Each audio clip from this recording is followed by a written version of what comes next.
Hi viewers, welcome to our channel. ఈ వీడియోలో మనం మెయిన్‌గా మాట్లాడబోయే విషయం ఏంటంటే, మీరు ఆల్రెడీ థంబ్‌నెయిల్ చూసారు.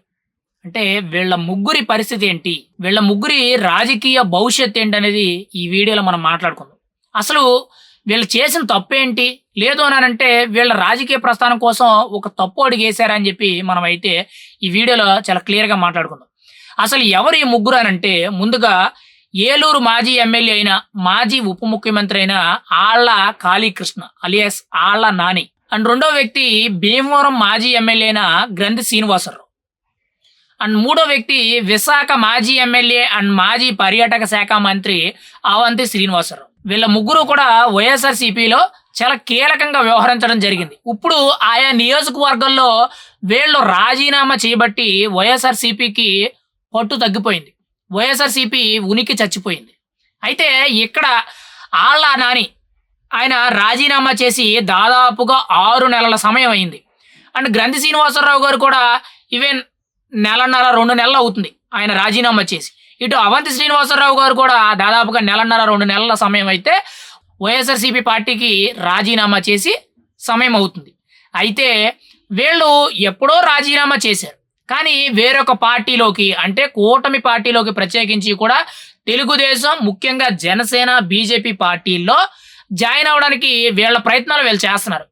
కానీ ఎక్కడో మరి వీళ్ళకి ఏదో ఒక అడ్డంకి అయితే తగులుతుంది. మరి ఈ అడ్డంకి అనేది ఏ విధంగా ఉంది, ఎవరి వల్ల తగులుతుంది అనేది మనమైతే క్లియర్‌గా చెప్పలేం. ఎందుకనంటే ఒక మనిషి వీళ్ళ ముగ్గురిని ఆపడం లేదు.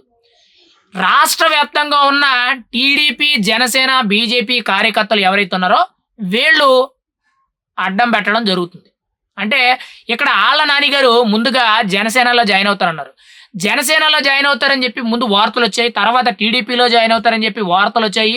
మెయిన్‌గా రేపే టీడీపీలో జాయిన్ అవుతున్నారని చెప్పి ఒక గట్టి వార్తొచ్చింది. ఆల్రెడీ చంద్రబాబు నాయుడు గారు అపాయింట్‌మెంట్ ఇచ్చారని చెప్పి ఒక వార్తొచ్చింది. కానీ తెలుగు తమ్ముళ్ళందరూ కూడా, రాష్ట్ర వ్యాప్తంగా ఉన్న తెలుగు తమ్ముళ్ళందరూ కూడా ఆళ్ల నానిని వ్యతిరేకించడం జరిగింది. ఖచ్చితంగా ఆయన వచ్చినట్లయితే ఇప్పటికే టీడీపీ పార్టీలో, అంటే ఏలూరు నియోజకవర్గంలో కీలకంగా ఇప్పటికే చాలా మంది వ్యక్తులు ఉన్నారు. ఇప్పుడు ఈయనొస్తే ఈయన ఆధిపత్యం ఎక్కువైపోతుందని చెప్పి వ్యతిరేకించడం జరిగింది. అయితే ఈయన టీడీపీలో ఆల్మోస్ట్ చివరి దశలో జాయిన్ అయిపోయాడు అన్న సిచ్యువేషన్‌లో ఈయనకి ఒక బ్రేక్ అయితే పడ్డది. ఈయన గురించి పక్కన పెడదాం. అండ్ నెక్స్ట్ గ్రంథి శ్రీనివాసరావు ఎవరైతే ఉన్నారో ఈయన వైఎస్ఆర్‌సీపీకి రాజీనామా చేశారు. ఈయన కూడా జనసేనలో జాయిన్ అవుతారని చెప్పి చాలా పెద్ద ఎత్తున వార్తలైతే వస్తున్నాయి. టీడీపీ పార్టీలో జాయిన్ అవ్వడానికి అవకాశం లేదు. ఖచ్చితంగా జనసేనలో జాయిన్ అయితే ఫ్యూచర్ బాగుంటుంది. పైగా కాపు సామాజిక వర్గానికి చెందిన నేత కాబట్టి ఖచ్చితంగా ఈయనకి మెగాస్టార్ చిరంజీవి గారితో కొన్ని సాన్నిహిత్య పరిచయాలున్నాయి. ఈయనకి సంబంధించిన సన్నిహితులతో కూడా ఈయనకి మెగాస్టార్ చిరంజీవి గారితో సన్నిహిత్యం అనేది ఉంది. ఆయన్ని ఉపయోగించుకొని జనసేనలో చేరుతారని చెప్పి పెద్ద ఎత్తున ప్రచారం అయితే జరిగింది. మరి ఈయనకు కూడా బ్రేకులు పడ్డాయని చెప్పి మనకు చాలా క్లియర్ కట్‌గా తెలుస్తుంది. ఎందుకు అనంటే ఇప్పటికే కూడా భీమవరం నియోజకవర్గంలో ఆల్రెడీ భీమవరం ఎమ్మెల్యే పులపర్తి రామాంజనేయులు ఆయన ఒక వ్యక్తి ఉన్నారు. అండ్ మెయిన్‌గా కొట్టికలపూడి గోవిందరావు గారు ఆయన ఒక వ్యక్తి ఉన్నారు. ఆయన తర్వాత చెనమలశెట్టి చంద్రశేఖర్ అని చెప్పి ఆయన ఒక వ్యక్తి. అంటే భీమవరం నియోజకవర్గానికి ఇప్పటికే కూడా ముగ్గురు కీలక నేతలు ఉన్నారు.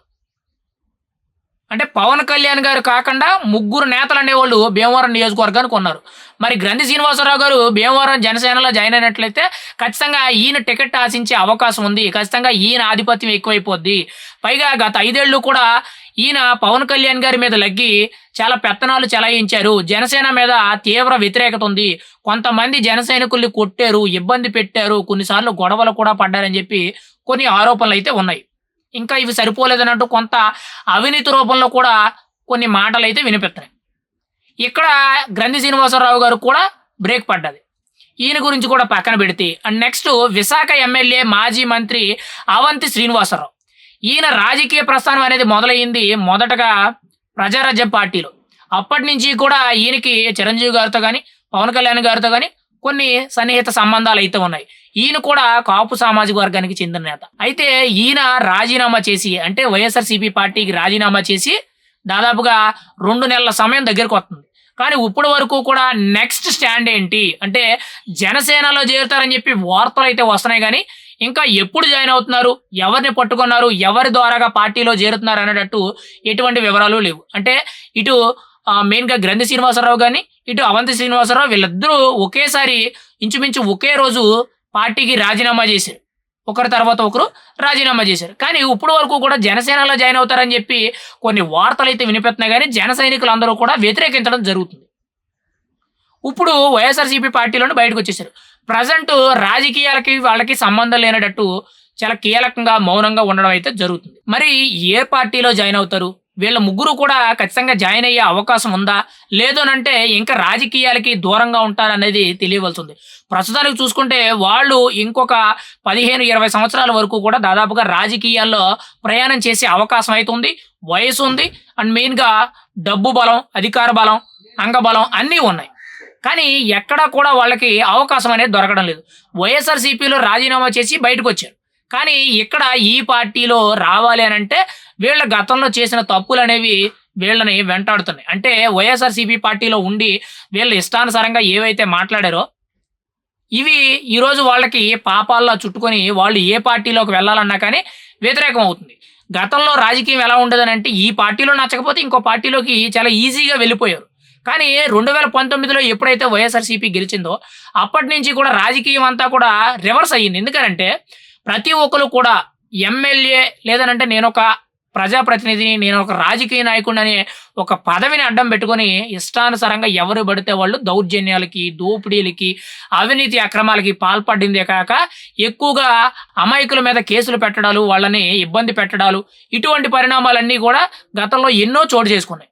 వాటి వల్లే అంటే వాళ్ళు గతంలో చేసిన పాపాల వల్లే ఈరోజు వాళ్ళకి ఈ దుస్థితి పట్టుకుంది. ప్రెజెంట్ వాళ్ళకి రాజకీయ భవిష్యత్తు అయితే కనిపించడం లేదు. మరి ఫ్యూచర్‌లో ఖచ్చితంగా ఒకవేళ ఎన్నికల సమయంలో ఏదో ఒక పార్టీలో జాయిన్ అయినట్లయితే, ఒకవేళ అదృష్టం బాగుండి గెలిచినట్లయితే వాళ్ళకి రాజకీయ భవిష్యత్తు ఉంటది. ఈ ఆళ్ల నాని గారికి గాని, భీమవరం మాజీ ఎమ్మెల్యే గ్రంథి శ్రీనివాసరావు, విశాఖ మాజీ ఎమ్మెల్యే అవంతి శ్రీనివాసరావు వీళ్ళ ముగ్గురికి కూడా రాజకీయ భవిష్యత్తు అనేది ప్రస్తుతానికి కనిపించడం లేదు. ఎందుకనంటే ఏ పార్టీలో జాయిన్ అవుదామన్నా వ్యతిరేకత అయితే చూపిస్తుంది. వీళ్ళకి వన్ అండ్ ఓన్లీ ఆప్షన్ కింద ఉన్న పార్టీ బీజేపీ. కానీ బీజేపీలో జాయిన్ అయినట్లయితే ఖచ్చితంగా వీళ్ళకి అంత మనుగడ అయితే ఉండదు. ఇంకొక పార్టీ ఉంది కాంగ్రెస్. ఆ పార్టీ అయితే ఇంకా పూర్తిగా కూడా ఈళ్ళు రాజకీయాల్లో ఉండడం కంటే శుభ్రంగా సన్యాసం తీసుకోవడం చాలా బెటర్ అని చెప్పి ఫీల్ అవ్వడం అయితే జరుగుతుంది. ప్రెజెంట్ చాలా కీలకంగా చూసుకుంటే మొదటగా టీడీపీ, జనసేన, బీజేపీ ఈ మూడిట్లో అయితే ఆప్షన్స్ ఉన్నాయి వీళ్ళ జాయిన్ అవ్వడానికి. కానీ ఇక్కడ టీడీపీ నో చెప్తుంది. ఆల్రెడీ ఒక్కొక్క నియోజకవర్గానికి 2, 3 వ్యక్తులైతే ఉన్నారు. ఇటు జనసేనకైతే ఆపర్చునిటీస్ అంటే అవకాశాలు చాలా ఎక్కువగా ఉన్నాయి. కానీ కేడర్ మాత్రం ఒప్పుకోవట్లేదు. ఖచ్చితంగా జన సైనికులందరూ కూడా వ్యతిరేకంగానే ఉన్నారు. ఇటు బీజేపీ అంటారా వీళ్ళు కొంతవరకు కూడా బీజేపీలో జాయిన్ అవ్వాలంటే ఆలోచిస్తున్నారు. ఒకవేళ జాయిన్ అయితే మాత్రం ఖచ్చితంగా బీజేపీలోకి అయితే ఎంట్రీ ఉంటది. ఇప్పటికే కూడా వైఎస్ఆర్‌సీపీ నుండి వచ్చిన కొంతమంది ఆడారి ఆనంద్ కుమారే గాని లేతే రామచంద్రారెడ్డి గాని ఇలా కొంతమంది ఎవరైతే ఉన్నారో ఇలా కొంతమంది వైఎస్ఆర్‌సీపీ నేతలు ఎవరైతే ఉన్నారో వీళ్ళందరినీ కూడా జాయిన్ చేసుకోవడం జరిగింది. మరి వీళ్ళ ముగ్గురి రాజకీయ భవిష్యత్తు ఏంటి? ఏ విధంగా ఉంటుందనేది చూడాలి. ప్రస్తుతానికైతే రాజకీయాలకి సంబంధం లేనట్టు చాలా కూల్ అండ్ కామ్‌గా అయితే ఉన్నారు. మరి ఏం జరుగుద్ది? రాబోయే రోజుల్లో ఖచ్చితంగా వీళ్ళకి రాజకీయ భవిష్యత్తు ఉంటదా? లేదా? అనేది మనమైతే చూడాలి. ప్రెజెంట్ అయితే మాత్రం వైఎస్ఆర్‌సీపీలోనే బయటకొచ్చారు. రాజకీయ సన్యాసం ఆలోచనలో ఉన్నారా? లేదనంటే రాజకీయ భవిష్యత్తు కోసం ఏ పార్టీ పగ్గాలు చేపట్టాలి అనే దిశగా అడుగులు వేస్తున్నారనేది తెలియవలసి ఉంది. కానీ ప్రస్తుతానికి మాత్రం చాలా సైలెంట్‌గా అయితే ఉన్నారు.